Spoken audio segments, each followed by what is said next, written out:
সুপ্রিয় দর্শক শ্রোতা, আসসালামু আলাইকুম।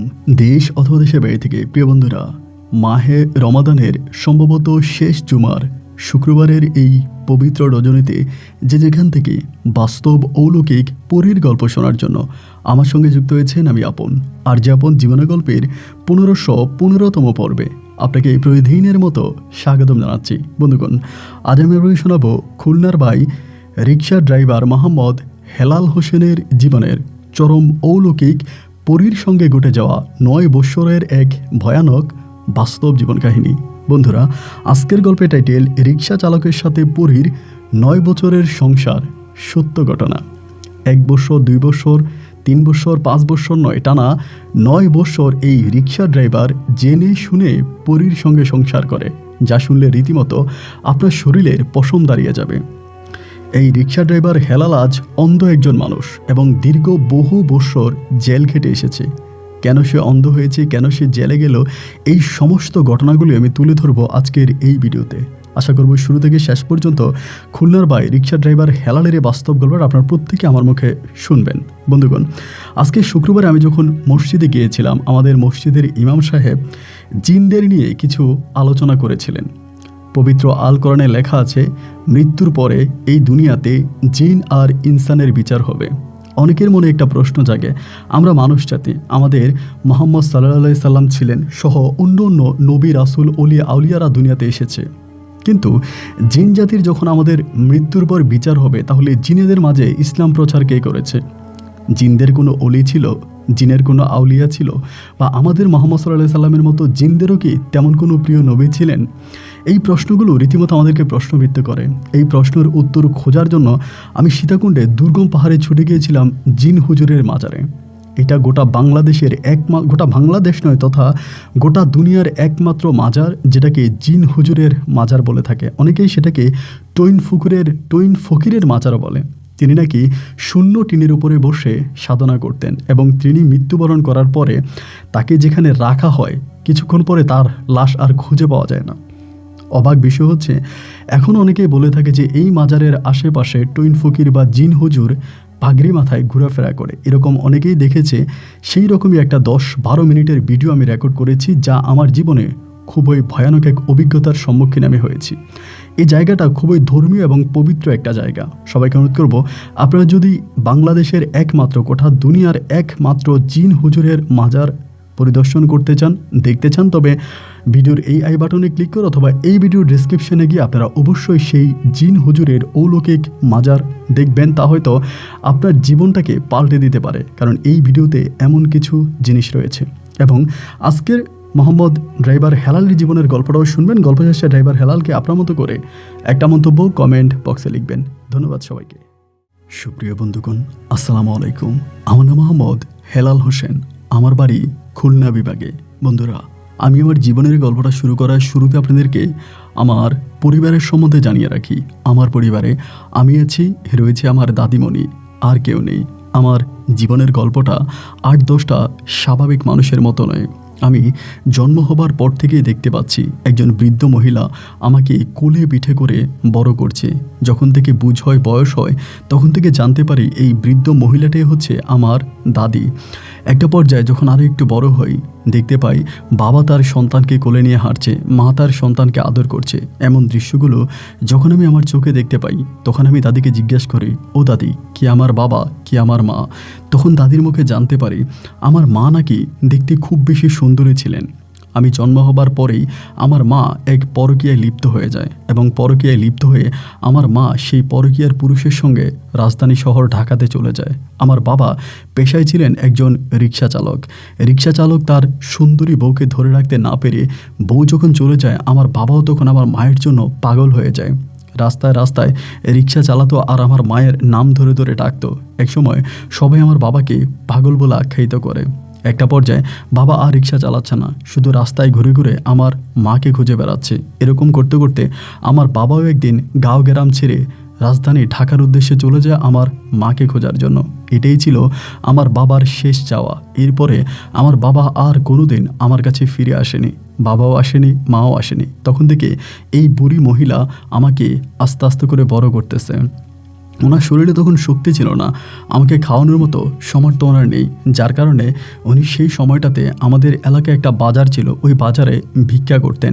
সকাল থেকে রাত অবধি বিভিন্ন দোকানে যাইতেন, দোকান পরিষ্কার করতেন, বাজার ঝাড়ু দিতেন এবং অনেক দোকানের ময়লা আবর্জনা ডাস্টবিনে ফেলতেন। এক কথায় বলতে গেলে এই বাজারের ঝাড়ুদার ছিলেন আমার দাদি। এবং দাদিকে ভালোবেসে এলাকার মানুষ 1 টাকা 2 টাকা দিত, আর সেই টাকা দিয়ে দাদি আমাকে আস্তে আস্তে করে বড় করতে থাকে।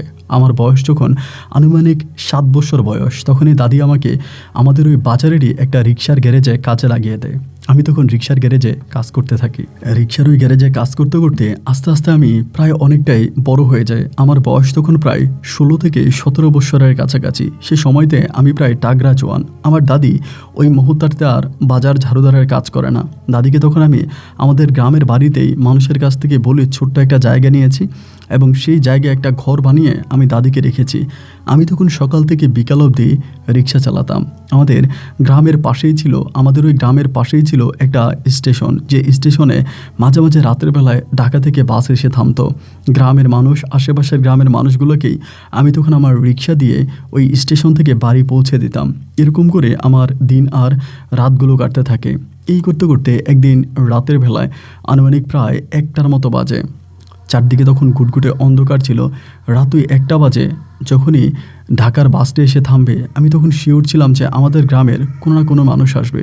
সেদিন আকাশটা ছিল একেবারে মেঘাচ্ছন্ন এবং চারদিকে এই বুঝি বৃষ্টি এলো এলো বলে একটা ভাব ছিল, ঠান্ডা বাতাস ছিল। যখনই ঢাকার থেকে বাসটা আমাদের বাজারের স্টেশনে এসে দাঁড়ালো, ওই বাস থেকে একটা মহিলা নামলো। মহিলাটা কালা বোরকা পরিহিত অবস্থায় ছিল। দেখে মনে হচ্ছে যে খুবই বুজুর্গ এবং ধর্মীয় কোনো একজন মহিলা। এবং বাজারে তখন একটা মাত্র রিক্সা ছিল, আর সেটা ছিল আমার রিক্সা। আর স্টেশনে একটা দোকান সারা রাত খোলা থাকে, এটা ছিল চায়ের দোকান।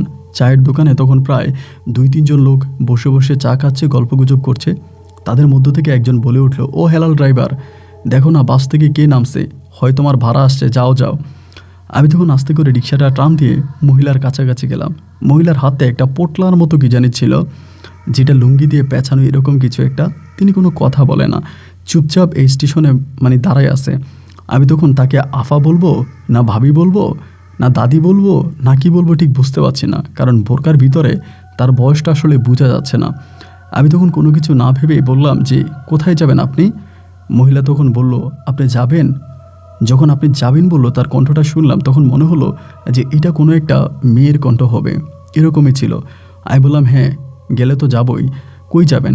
তো মহিলা যে গ্রামের নাম বললো, এটা ছিল আমাদের পার্শ্ববর্তী একটা গ্রাম। তো আমি তখন বললাম, আর এই পাশের গ্রামটাই তো আমাদের, তো চলেন না যাই, ভাড়া কত দিবেন? মহিলা তখন বলল, আপনি কত নেবেন? আমি তখন ভাড়াটা মিটাইলাম, মহিলা সেই হিসাবে আমাকে ভাড়া দিবে বলল। তখনই মহিলা রিক্সায় উঠে গেল। রিক্সায় যাওয়ার পরে আমি তখন এখান থেকে রিক্সাটা ইউটার্ন করলাম। ইউটার্ন করে আমি আস্তে আস্তে করে গ্রামের মেঠোপথ ধরে রিক্সা চালিয়ে যাচ্ছিলাম। আকাশের দিকে তাকালে মনে হয় যেন আকাশে প্রচুর পরিমাণের বিদ্যুৎ চমকাচ্ছে। উপর থেকে মনে হয় কেউ একজন টর্চ লাইট মেরে মেরে আমাকে রাস্তা দেখিয়ে দিচ্ছে। প্রচণ্ড রকমের বাতাস। এরকম একটা অবস্থার ভিতরে আমি রিক্সার প্যাডেলে পা রেখে একটু একটু করে সামনের দিকে যাচ্ছি।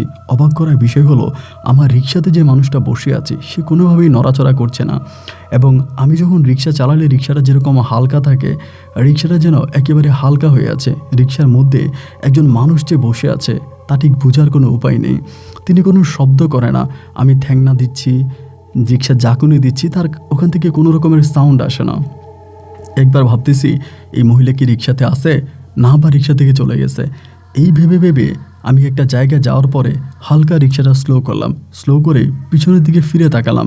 তখনও দেখলাম যে এই মহিলা চুপচাপ ওই লুঙ্গির পোটলাটাকে কোচ্চার মধ্যে আপনার হাঁটুর উপরে নিয়ে সে চুপচাপ বসে আছে। আমার ভিতরেও কেমন জানি একটু অন্যরকম ভয় কাজ করতেছে, যার জন্য আমি বললাম, কিছু মনে করবেন না বোন, আপনি ওই গ্রামে কার বাড়িতে যাবেন?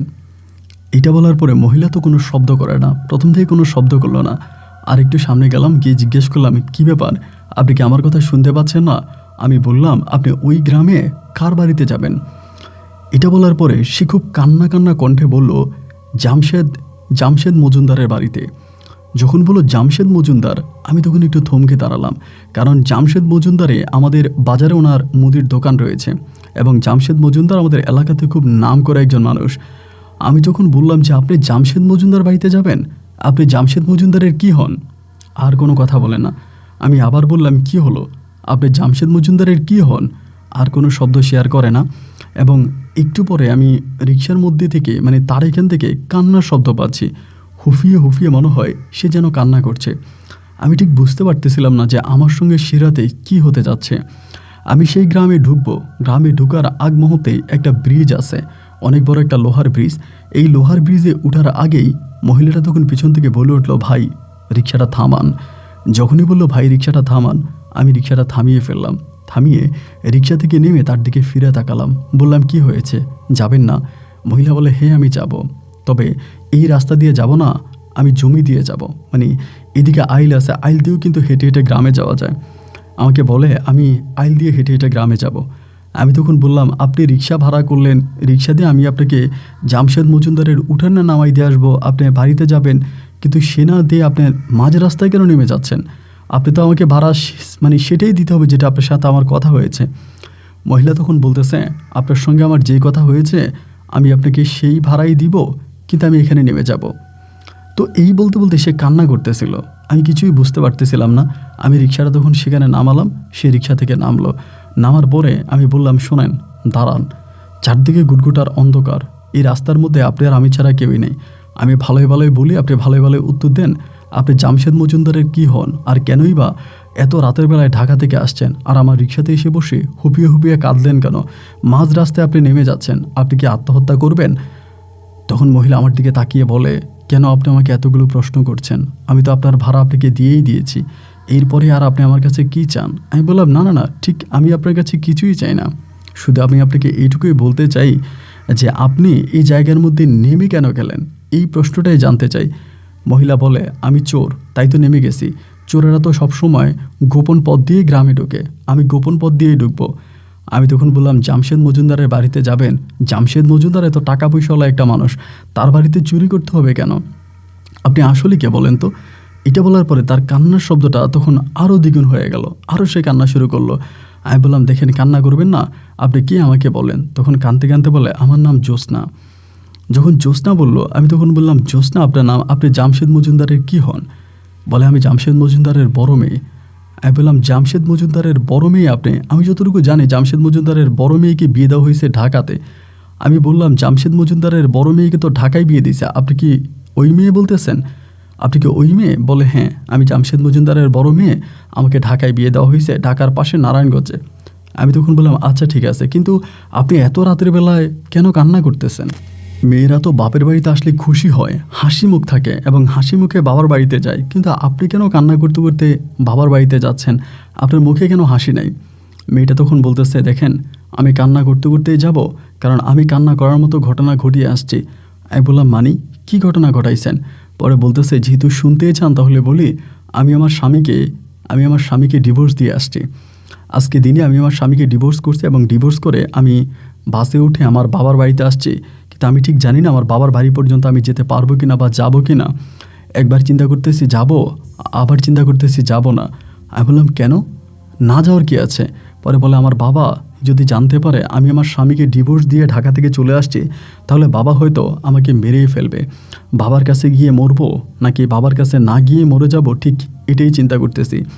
আমার তখন মনে হলো যে মহিলা হয়তো আত্মহত্যা করতে পারে, তার মুভমেন্ট বা তার কথাবার্তা আমার কাছে এরকমই মনে হচ্ছে। আমি তখন বললাম, শোনেন, আপনি দাঁড়ান, আপনি একটা কাজ করেন, আপনি রিক্সাতে বসেন। পরে বলতেছে, না ভাই, আমারে বাধা দিয়েন না, আমারে যাইতে দেন, কারণ যদি সকাল হয়ে যায়, কোনো মানুষ আমাকে দেখতে পায়, তাহলে হয়তো আমি আমার কাজটা করতে পারবো না। আমি তখন প্রায় পুরোপুরি শিওর হয়ে গেলাম যে এই মহিলা মূলত আত্মহত্যা করারই প্রস্তুতি নিচ্ছে। আমি তখন বললাম, জ্যোৎস্না আপা, শোনেন, আমার কথা শোনেন, আপনি আপনার বাবার কাছে যাইয়েন না। আমি হয়তো রিক্সা ড্রাইভার হতে পারি, দুবেলা দুমুঠো ভাত খাই, আমার পরিবারে আমার দাদি আছে, আপনি যদি যান তাহলে আমার সঙ্গে চলেন, আমি আপনাকে আমার দাদির কাছে নিয়ে যাব। এরপর যদি আপনার মনে হয় সব কিছু শান্ত বা ঠান্ডা হয়েছে, তখন আপনি আপনার বাবার ঘরে যাইয়েন। এই মেয়ে তখন বলতেছে, না না না, আমি কোনোভাবে আমার বাবার ঘরে যাব না, আমার বাবার ঘরে যাওয়ার কোনো ইচ্ছে আমার নাই, হয় আমি মরবো না হয় আমি অন্য কিছু করব। আমি বললাম, আচ্ছা আপনি আমার সঙ্গে চলেন। পরে মহিলা বলতেছে, আমি আপনার সঙ্গে যেতে পারি এক শর্তে। আমি বললাম, শর্ত? কী এমন শর্ত? আমাকে বলে, প্রথম কথা হচ্ছে আপনি আমাকে আপনার দাদির কাছে নিতে পারবেন না, আমি আপনার দাদির কাছে যাব না। আমি বললাম আচ্ছা ঠিক আছে, নিলাম না। তারপর এরপর বলে আপনি আমাকে এমন কোনো জায়গায় রাখতে হবে যেখানে কোনো মানুষ চায় না, শুধুমাত্র আপনি মাঝে মাঝে যাবেন এবং আমি সেখানে থাকবো। আর ভুলও আমার বাবার কাছে বলা যাবে না যে আমি ঢাকা থেকে পালায়ে চলে আসছি। তার ওই শর্তের কথাগুলো শুনে আমি তখন এগুলো মেনে নিলাম, মানে মঞ্জুর করলাম। আমি বললাম ঠিক আছে, আমি আপনার বাবাকেও বলবো না যে আপনি ঢাকা থেকে আমার কাছে এসে গোপনে আছেন, আর আমার দাদির কাছেও আপনাকে রাখবো না, তাও আপনি আমার সঙ্গে চলেন। মেয়েটা তখন বলতেছে ঠিক আছে, এসব মেনে যদি আপনি আমাকে নিয়ে যেতে চান তাহলে আমি যাব, কিন্তু আপনি আমাকে রাখবেন কোথায়? ওই মুহূর্তে আমার হচ্ছে রিক্সাটা যেই গ্যারেজে আমি রাখি, মানে যেই ঘরে আমার রিক্সাটা রাখি, রিক্সার এই ঘরের পেছনে একটা ছোট্ট রুম আছে। দুপুরবেলা মাঝে মাঝে আমি ওই রুমের মধ্যে বিশ্রাম করি। আমি তখন বললাম আমি রিক্সা যেই গ্যারেজে রাখি ওই গ্যারেজের পিছনে একটা রুম আছে, আমি আপনাকে ওই রুমেই রাখবো। পরে বললো ওখানে কি কোনো মানুষ আসবে, ওখানে কি কোনো মানুষ আছে? আমি বললাম না না না, ঠিক ওখানে কোনো মানুষ নাই, এটা মোটামুটি খালিই থাকে, এটার মধ্যে কেউই থাকে না, এটা সবসময় খালিই থাকে এবং কোনো মানুষ আসবে না, আপনি চলেন আমার সঙ্গে। এই বলার পরে মেয়েটা তখন বলল যে আচ্ছা ঠিক আছে, তাহলে চলেন যাওয়া যাক। এই কথা বলে আমি তখন রিক্সা চালাতে চালাতে আমার ওই গ্যারেজের কাছে আসছি এবং আসার পরে গ্যারেজের দরজা খুলে রিক্সাটা গ্যারেজে ঢুকিয়ে দিলাম। এবং গ্যারেজের পিছনে যে রুমটা আছে, আমি যেহেতু একজন পেশায় রিক্সা ড্রাইভার, আমার রুমটা তো আর খুব বেশি একটা সাজানো গোছানো না, খুবই অপরিষ্কার, ময়লা কাদাযুক্ত। আমি যতটুকু পারলাম খানিকের মধ্যে রুমটা পরিষ্কার করলাম। মেয়েটাকে বললাম এটা রুম এবং এটার পিছনেই হচ্ছে টয়লেট আছে, আপনি সেই টয়লেটে যেতে পারেন, রুমের আপনি পরিষ্কার করতে পারেন, এখানে ড্রাকে পানি আছে, আপনি চাইলে আমি আপনাকে আরও পানি এনে দিতে পারি, আপনি পরিষ্কার হন। এই কথা বলে আমি তখন ওনারে রুমের মধ্যে ঢুকাই দিয়া তখন আমি রিক্সার যে গ্যারেজে এসে বসে আছি। অনেকক্ষণ বসে আছি, তখন চিন্তা করলাম যে ফজরেরও প্রায় আজান দেওয়ার সময় হয়ে গেছে। আমার রিক্সাটা আমি যে জায়গায় রাখি রিক্সার পিছনেই হচ্ছে একটা দিঘি আছে। এই দিঘিটাকে সবাই হচ্ছে রানীর দিঘি বলে। মানে রানীর দিঘি বলার কারণ হচ্ছে ওই দিঘিতে এক রাজার সম্পদ নাকি রাখা আছে। অনেকেই বলে থাকে এটা হচ্ছে রানীর দিঘি এবং ওই রানীর দিঘিতে এক স্বর্ণের কলসি আছে। গ্রামের অনেক মানুষের মুখে শোনা বা গ্রামে অনেকেই বলে থাকে ওই কলসি নাকি চন্দ্রিমা রাতের বেলায় মাঝে মাঝে পাড়ে আসে, কারো ভাগ্য যদি ভালো থাকে তাহলে সে এই কলসি পেয়ে যেতে পারে। অনেক সময় আমার দাদিও আমাকে বলেছিল যে রানীর দিঘির মধ্যে কলসি আছে এবং যে কোনো মানুষ কলসিটাকে পেয়ে যেতে পারে, কারণ রানী যাকে ভালোবাসবে তাকে কলসিটা দিয়ে দিবে। এবং এই কলসিটা হচ্ছে মানে দিঘির মধ্যে মাঝে মাঝে যে দিঘির মাঝখান থেকে স্বর্ণ অলংকার সহ কলসিটা যে উপরের দিকে বেশি উঠতো, এটা এই গ্রামের অনেক মানুষে দেখেছে এবং আমার দাদিও বেশ কয়েকবার এই দৃশ্য দেখেছে। যার জন্য আমি এখানে রিক্সার গ্যারেজটা বানিয়েছি, আর মাঝে মাঝে ফজরের আগে পরে আমি যতই ব্যস্ত থাকি আমি এই দিঘির পাড়ে যাই, যদি আমার ভাগ্য খুলে যায়, যদি কোনো দিন আমি ওই সোনার কলসি পেয়ে যাই। এই জন্য মাঝে মাঝে আমি এই দিঘির আশেপাশে যাইতাম। বরাবরের মতো ওই দিনও ফজরে আজান দিবে ভাব আমি তখন দিঘির পাশে গিয়ে বসে আছি। আস্তে করে ফজরা আজানটা দিয়ে দিল। ফজরা আজানটা দেওয়ার পরে আমি দিঘির পানিতে উজু করছি। উজু করে দিঘির ওই পারে একটা মসজিদ আছে, সেই মসজিদে গিয়ে নামাজ আদায় করলাম। নামাজ আদায় করে আস্তে আস্তে গ্যারেজের দিকে আসতেছিলাম।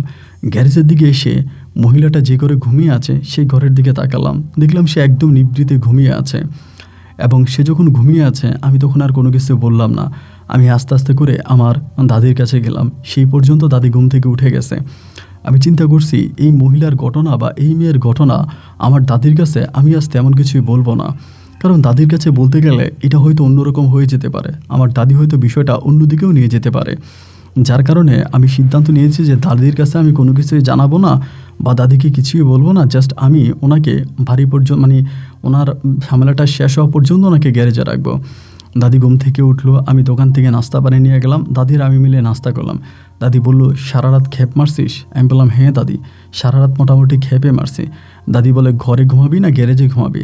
আমি বললাম না দাদি, গ্যারেজেই ঘুমাই, ঘরে আর ঘুমাবো না। এইটা বলে আমি তখন আস্তে আস্তে করে আবারও গ্যারেজের দিকে হাঁটতে শুরু করলাম। সেই মুহূর্তে গিয়েও দেখি মেয়েটা ঘুমিয়ে আছে। আমি তার জন্য যাওয়ার সময় পরোটা এবং দোকান থেকে একটুখানি সবজি তার মাথার কাছে রেখে আমি আবারও সে জায়গায় এসে ঘুমিয়ে পড়েছি। যখনই জোহরের আজান দিয়েছে তখন আমার ঘুম ভেঙেছে এবং ঘুম ভাঙার পরে আমি তাড়াতাড়ি করে ওই পিছনে রুমে গিয়ে দেখি মেয়েটা তখন পর্যন্ত শুয়ে আছে এবং আমি তাকে যে নাস্তা এবং খাবারগুলো দিয়েছিলাম এগুলো ওখানেই পড়ে আছে। আমি তখন তার কয়টা ডাক দিলাম, জ্যোৎস্না, ও জ্যোৎস্না আফা উঠেন। কয়টা ডাক দেওয়ার পরে উনি তখন লাফ দিয়ে ওখানে বসে আমারে বলতেছে দুপুর হয়ে গেছে? আমি বললাম হ্যাঁ, আমি আপনাকে সকালে নাস্তা দিয়ে গেলাম, আপনি তো নাস্তাও করলেন না। পরে বলে, ভাই রে, সারা রাত জার্নি করে আসছি, শরীরে কোনো রোদ বল নাই, কোনো শক্তি নাই, শরীর আর চলে না। আমি বললাম, আচ্ছা ঠিক আছে, আপনি হাত মুখটা ধুয়ে নাস্তাটা করে নেন, আমি আপনার দুপুরের খাবারের ব্যবস্থা করছি। আমাকে বলে, না না না, আপনি এত অধৈর্য হয়েন না, আমার খাবারের ব্যবস্থা আপনার করতে হবে না, আমি খাবারের ব্যবস্থা করে নিব।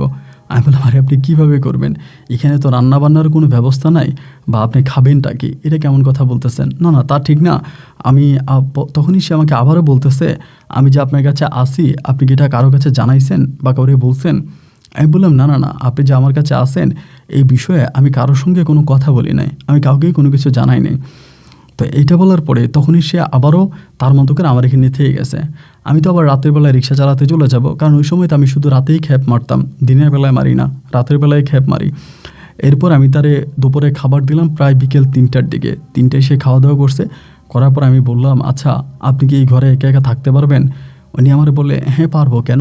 আমি বললাম, না আমি তো আসলে রাতের বেলায় রিক্সা চালাই, আজকে রাতেও আমি স্টেশনের দিকে চলে যাব কয়েকটা ভাড়ার জন্য, তো আমি তো রাতের বেলা এখানে থাকি না, আপনি কি রাতের বেলা এখানে থাকতে পারবেন? যদি ভয় লাগে আমি আপনাকে আমার দাদির কাছে দিয়ে আসি। তখনই সে বড় চুপ করে আমাকে বলে, আপনি কি আমার কথা আপনার দাদিকে বলে দিয়েছেন? আমি বললাম, না না না, আমি কারো কাছেই বলি নাই, আপনি যে আমার ঘরে আছেন এটা আপনি আর আমি ছাড়া তা কেউই জানে না।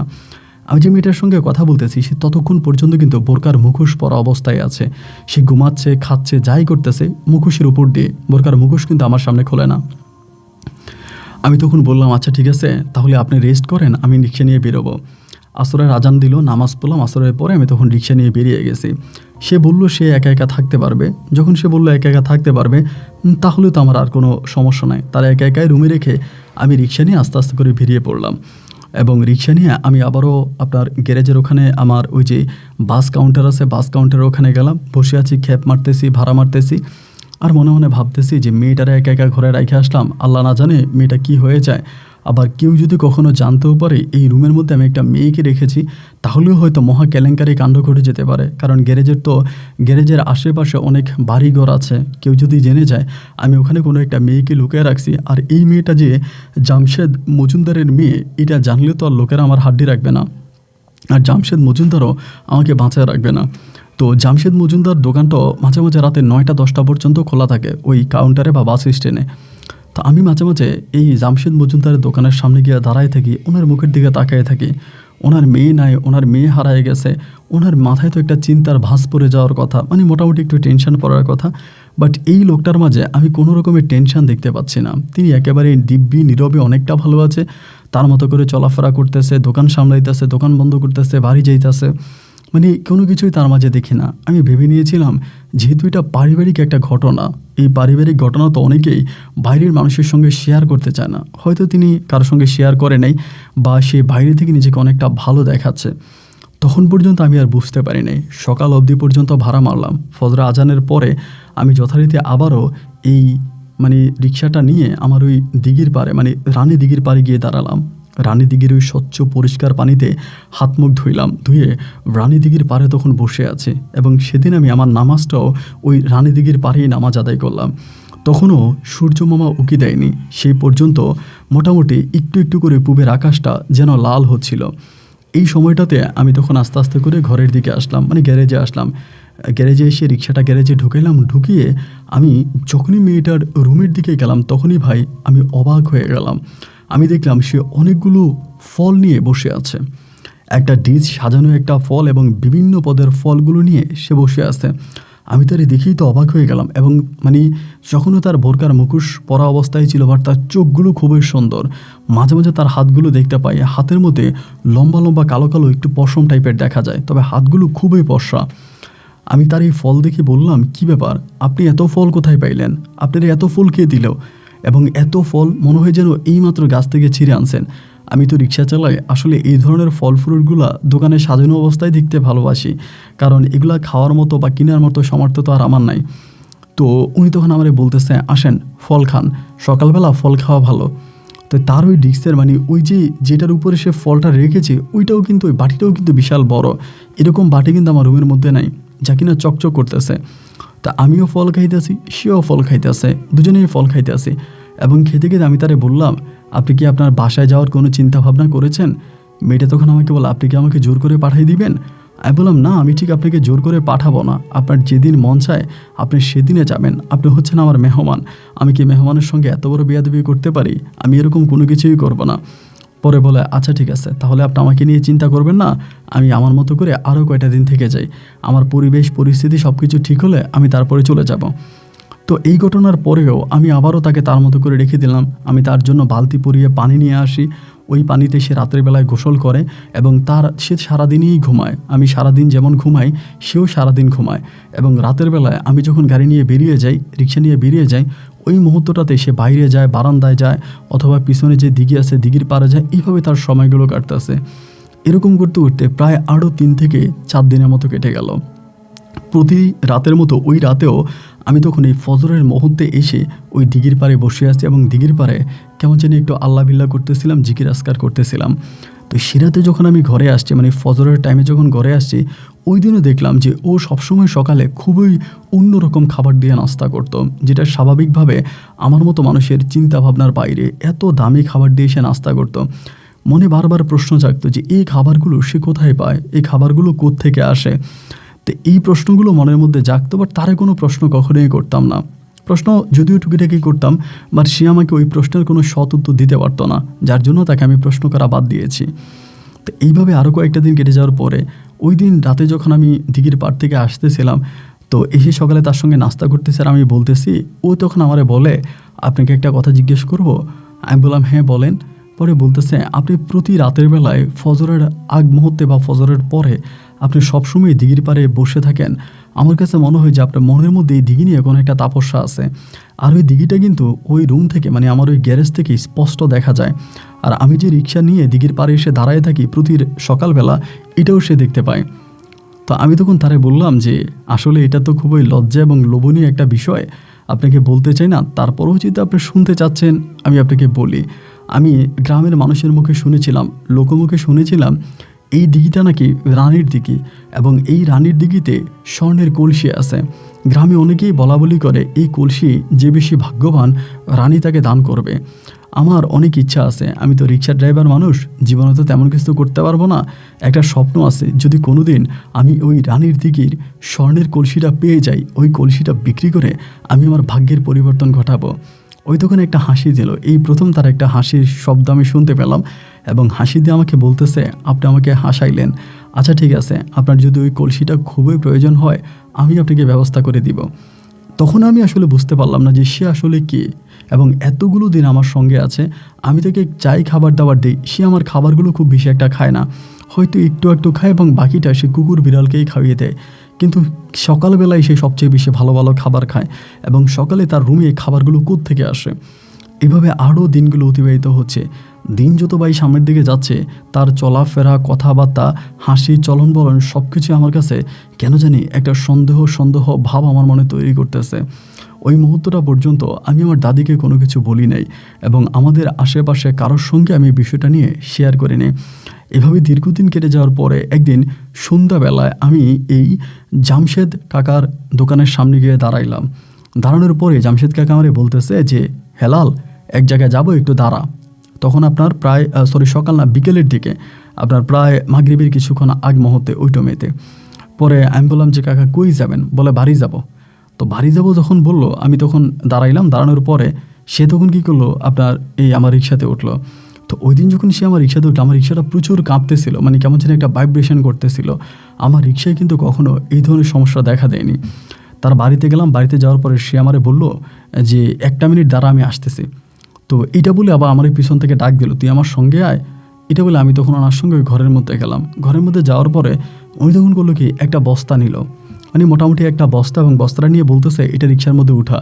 বস্তাটা রিক্সার মধ্যে উঠাইছি। উঠানোর পরে গাজীর বাড়ি বলে একটা বাড়ি আছে আমাদের পার্শ্ববর্তী এলাকাতে, গাজীর বাড়ি, তারা আবার ঢাকায় থাকে, তাদের ঢাকায় গাড়ি বাড়ি আছে ভালো অবস্থায়। তো গাজীর বাড়ির ওখানে গেছে, গাজীর বাড়ির যারে ওখানে গিয়েই গাজীর বাড়ির একটা ছেলেরে বলতেছে, এই বস্তাটা নিয়ে যা গাজী সাহেবের দিস আমার মেয়েরে দেওয়ার জন্য, তা তো ঢাকায় আছে, আমার মেয়েরে যাতে দেয়। এটা বলার পরে উনি আবারও রিক্সাতে উঠছে, উঠে উনি ওনার মতো করে বসে আছে।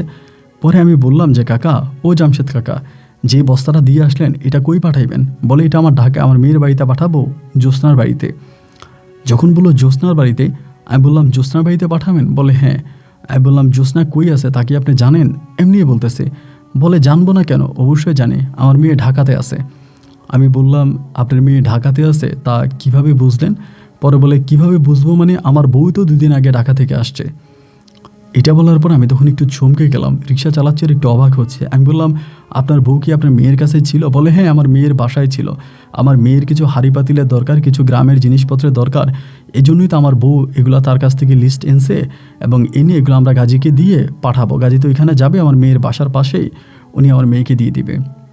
অথচ এরই মাঝে এই মানে জ্যোৎস্না আমার বাসায় আছে প্রায় আপনার আনুমানিক 15 দিনের মতো হয়ে গেছে, 10 দিন কি 15 দিন এরকম হবে। আর জামশেদ মজুমদার বলতেছে গতকালকেই নাকি তার বউ, গত পরশু দিন নাকি তার বউ ঢাকা থেকে আসছে তার মেয়ের বাসা থেকে। তো আমি তখন আসলে বুঝতে পারতেছিলাম না যে আমি ওনাকে কী বলবো না বলবো। আস্তে আস্তে করে রিক্সাটা নিয়ে আমি তখন ওনার মানে দোকানের সামনে পর্যন্ত গেছি। উনি তখন দোকানের ক্যাশ থেকে ভাড়াটা নিল আর আমাকে একটা ঠান্ডা দিল, বলল যে একটা কাজ কর হেলাল, ঠান্ডাটা খা। ঠান্ডাটা খাইলাম। উনি তখন ক্যাশে বসে আছে, আমি ওনার ক্যাশের দোকানের সামনে বসে আছি, তখন কিছু বলতেছি না। বাট এই বিষয়গুলো আমাকে খুব বেশি ভাবাচ্ছিল, আমি প্রচুর পরিমাণে টেনশনে পড়ে যাচ্ছিলাম। আমার ঘরে যে মেয়েটা আছে, এই মেয়েটা তাহলে কে? আর জামশেদ মজুমদারের বউ যদি 2 দিন আগে তার মেয়ের কাছে থেকে আসে, তাহলে সেখানে যে ছিল এটাকে। এবং জামশেদ মজুমদারকে দেখে কোনোভাবেই মনে হচ্ছে না যে তার মেয়ে হারায় গেছে বা তার মেয়েকে খুঁজে পাওয়া যাচ্ছে না, মেয়ের সঙ্গে জামাই ডিভোর্স হয়ে গেছে, তালাক হয়ে গেছে, এইরকম কোনো কিছুই আমি আসলে তার মাঝে দেখতে পাচ্ছি না। সে খুবই স্বচ্ছ, স্বাভাবিক এবং সুন্দরভাবেই চলাফেরা করে আমার সঙ্গে কথা বলতেছে। তো অনেকটাক্ষণ দাঁড়িয়ে থাকার পরে, আমি তখন মানে বসে থাকার পরে, উনি আবার আমার দিকে আট চোখে তাকাচ্ছে। আমি ওনার দিকে কিন্তু সরাসরিও তাকিয়ে আছি, ডিরেক্টলি তাকিয়ে আছি, ইনডাইরেক্টলি না। তো অনেকক্ষণ পরে উনি আমারে বলতেছে যে, কী ব্যাপার জামশেদ, আজ কী ব্যাপার হেলাল, অনেকক্ষণ ধরে দেখলাম তুই আমার দিকে তাকায় আছিস, ঘটনা কি, কিছু বলবি? যে না কাকা, কিছু বলবো না। তো এই করতে করতে রাত্র প্রায় তখন 9:30 মতো বেজে গেছে। উনি আবার 9:30 বাজে বা 10টার দিকে উনি দোকান বন্ধ করে দেয়। 9:30টার দিকে উনি তখন দোকান বন্ধ করতেছে, মানে দোকানে যারা আছে কর্মচারী ওদেরকে বলতেছে যে দোকানে শাটার ফালানোর জন্য দোকানে শাটার ফালাইতে। তো সবাই দোকানে শাটার ফালাইতে উনি হিসাব মিলাইতেছে। আমি আর কোনো ভাড়াও ধরি নাই, আর কোথাও যাই না, ওনার দোকানের সামনে বসে আছি। যদিও 2-1টা ভাড়া আসছিল, আমি ভাড়াগুলো ধরি নাই, কারণ আমি মানসিকভাবে খুব টেনশনে আছি, এই জন্য আর কোনো ভাড়ার মধ্যে আমি মনোযোগ দিই নাই। অনেকটা পরে উনি তখন দোকান বন্ধ করে আমারে বলে যে, হেলাল, আমার বাড়ি দিয়ে আয়। বাড়ি যাবি নাকি? আমার বাড়িতে নামাই দিয়ে আয়। আমি বললাম, হ কাকা, যাবো, চলেন। তো এই বলে আবার সে রিক্সার মধ্যে বসছে। তখন সে আবার রেডিওতে গান শুনতো। তখন রেডিও কিন্তু অনেক অ্যাভেলেবেল ছিল, এখনকার তো মানুষ মোবাইলে গান শোনে, তো সেই সময় তো মোবাইলে তো অ্যাভেলেবেল ছিল না। আপনার বেশিরভাগ অনুষ্ঠান বা গান বলতে আমরা রেডিওর মধ্যেই শুনতাম। তো ব্যাটারি জনিত ওনার রেডিও ছিল, রেডিওর মধ্যে উনি খুব গীতাঞ্জলি গান শুনতেছে, মানে পুরো দিনের সিনেমার যে গানগুলো আছে ওই গানগুলো শুনতেছে বাতাসের মধ্যে। আমি তখন রিক্সা চালিয়ে আস্তে আস্তে ওনার বাড়ি উঠান পর্যন্ত, মানে ওনার বাড়ির ঘাটা পর্যন্ত গেলাম। যাওয়ার পরে উনি তখন করলো কি, আমার রিক্সা থেকে নেমে বাড়ির সামনে যেই বাঁশ দিয়ে একটা বাছাই তৈরি করা আছে বসার জন্য, ওই জায়গাটার মধ্যে গিয়ে উনি বসছে। বসার পরে আমি তখন করলাম কি, রিক্সায় বসে আছি এবং আমি তখন তার কাছে গিয়ে তার পাশে দাঁড়াই আছি। উনি আমার বলে, কী রে, কিছু বলবি? আমি বললাম, না কাকা, কিছু বলবো না। তখন আমি অনেকক্ষণ দাঁড়াই থেকে রিক্সার যে সিটটা আছে, বসার যেই সিট, ওই বসার সিটটা রিক্সা থেকে আনছি, আইনা ওনার পায়ের কাছে রিক্সাটার এই সিটের মধ্যে বসছি। বসার পরে উনি আমার বলে, কী রে, কিছু বলবি? তোর কি কোনো টাকা টুকা লাগবে? আমি মাঝে মাঝে এই জামশেদ কাকার থেকে টাকা টুকা ধার করতাম। তা আমি আর কিছু বললাম না, না বলে আমি বললাম, কাকা, একটা কথা জিজ্ঞেস করে যদি বেয়াদপি না নেন বা কারো কাছে আপনি না বলেন, আমি তো আপনার ছেলের মতোই, আমার সঙ্গে তো আপনার সম্পর্কটা ভালো খারাপ না, আমার কাছে মিথ্যা বললেন না, আমার কাছে সত্যিটা বললেন, আর আমি কারো কাছে বলবো না। উনি বলে, কি বলতেছিস, তুই বল আমার কাছে, আমি অবশ্যই তোর কাছে সত্য বলবো, আমি কোনো কিছু তোর কাছে লুকাবো না, বল কি হয়েছে। আমি বললাম, কাকা, আপনার মেয়ে জ্যোৎস্না আসলেই কই? তখন তিনি একটু নড়ে চড়ে বসেছে আমার প্রশ্নটা শুনে। আমাকে বলে, হেলাল, আমি আসলেই বুঝলাম না, তুই বিকেলেও আমাকে একই কথা জিজ্ঞেস করলে বারবার, এবং আজও তুই আমাকে আমার মেয়ের কথা জিজ্ঞেস করতেছিস। তোর সাথে তো আমার বহু বছরের সম্পর্ক, কই কোনোদিন তো আমার মেয়ের বিষয়ে তুই আমাকে কোনো প্রশ্ন করিস নাই, আমার মেয়ের বিষয় নিয়ে আমার সঙ্গে কোনো কথা বলিস নাই, কিন্তু আজকে কেন বারবার তুই আমার মেয়ের প্রসঙ্গে কথা বলতেছিস? আমার মেয়ে কোথায়, আমার মেয়ে কী করে, আমার মেয়ে কোথায় আছে, এই সমস্ত কথাগুলো কেন বলতেছিস? আমি তখন বললাম, কাকা, আমি বলতেছি এই কারণে যে আমার কাছে মনে হয় যে আপনি আমার কাছে মিথ্যা কথা বলতেছেন। উনি আমাকে বলে, আবারও মিথ্যা? আমি কি মিথ্যা বলবো? আমি বললাম, কাকা, আপনার মেয়ের তো ডিভোর্স হয়ে গেছে, তাই না? এটা বলা মাত্রই উনি একটু রেগে যায়। রেগে গিয়ে আমারে বলে, কি বললি এটা তুই? আমার মেয়ের ডিভোর্স হয়ে গেছে মানে? আমার মেয়ের কিসের ডিভোর্স হয়ে গেছে? আমি বললাম কাকা, আপনি এটা আর লুকেন না, আপনার মেয়ের ডিভোর্সও হয়ে গেছে এবং আমি আসলেই আপনার কাছে বলতে বাধ্য হচ্ছি, যদিও আমার বলার প্ল্যানিং ছিল না, কিন্তু আমার কাছে মনে হয় যে আমি আর এই বিষয়গুলো নিতে পারতেছি না, যার কারণে আমি আপনাকে জানাচ্ছি। আপনার মেয়ে আজ থেকে প্রায় 15 দিন আগে ঢাকা থেকে গভীর রাতে তার স্বামীকে ডিভোর্স দিয়ে চলে আসছে এবং এরপর থেকে আমি আপনার মেয়েকে সম্মানের সহিত আমার গ্যারেজে রেখেছি। আজ বহুদিন ধরে সে আমার গ্যারেজে আছে এবং আমি আপনাকে আপনার মেয়েকে বুঝিয়ে দিতে চাই, মেয়ে ভয় পাইতেছে সে যে তার জামাইকে ডিভোর্স করে আসছে, আপনি যদি তারা গ্রহণ না করেন বা আপনি তারা ঘরে জায়গা না দেন, তারা মারেন, এই ভয়ে সে আসলে আপনার কাছে আর আসতে পারতেছে না। আর স্বামীকেও তো সে ডিভোর্স দিয়ে দিয়েছে, তার স্বামীর কাছেও ফিরে যাওয়া তার পক্ষে সম্ভব নয়, যার কারণে আমি গরিব ওই রিক্সার গ্যারেজের পিছনের রুমের মধ্যে সে এক মানবতার জীবনযাপন করতেছে। আপনার মেয়ের মতো মানে আপনার এত বড় লোক আপনার মেয়ে এইরকম একটা জায়গায় জীবনযাপন করতেছে, যার রীতিমতো আমাকেও খুব বেশি কষ্ট দিচ্ছিল, যার কারণে আমি কাকা আপনাকে বলতেছি আপনি আমার সঙ্গে চলেন বা আপনি আপনার মেয়ের গায়ে হাত তুলেন না, আমি আপনার মেয়েরে আপনার কাছে এনে দিয়ে যাব। এটা বলা মাত্রই জামশেদ কাকার চোখগুলো তখন একেবারে বড় বড় হয়ে গেল। হাঁসের ডিমের মতো চোখ করে আমার দিকে তাকিয়ে বলতেছে, ওই ছোট লোকের বাচ্চা, তোর কি মাথা ঠিক আছে? তুই এগুলো কী বলতেছিস? আমি বললাম কাকা, আমি ছোট লোক, আমি ছোট জাত, আপনি আমাকে গালি দিতেই পারেন, এতে কোনো সমস্যা নাই, কিন্তু আমি চাই না আমার জন্য আপনার ইজ্জতের কোনো সমস্যা হোক। ওই যখন আমারে বলে, তুই কি কোনো কিছু খাইছিস, উল্টাপাল্টা কিছু খাইছিস? আমি বললাম না কাকা, আমি উল্টাপাল্টা কিছু খাইতে যাবো কেন, আমি ঠিক আছে, আমি কিছুই খাই নাই। উনি বলে, যদি উল্টাপাল্টা কিছুই না খাস, তুই ঠিকই আছিস, তাহলে এমন উল্টাপাল্টা বকতেছিস কেন, উল্টাপাল্টা কথা বলতেছিস কেন?